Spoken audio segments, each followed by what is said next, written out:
Friends, तो मैं आपको इसको यूज़ करके बताऊंगी कि इसको यूज़ कैसे करते हैं।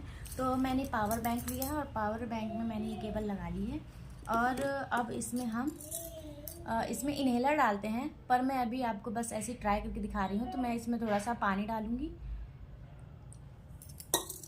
और इसको ऐसे बंद कर दूँगी।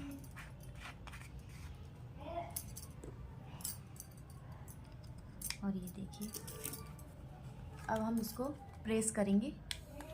ये देखिए दोस्तों, आपको समझ में आ रहा होगा, दिख रहा होगा। इसमें 3 मोड हैं। ये बंद हो गया, ये पहला मोड, ये दूसरा उससे तेज, और ये सबसे तेज। तो ये देखिए कितना अच्छा हो रहा है ये। तो काफ़ी हेल्पफुल है ये देखिए। तो मैं तो इसे पर्सनली बहुत यूज़ करूँगी, बहुत अच्छा लगा मुझे ये। और बस आप लोगों को कैसा लगा ज़रूर बताइए, कमेंट करिएगा मुझे। चलिए बाय बाय दोस्तों।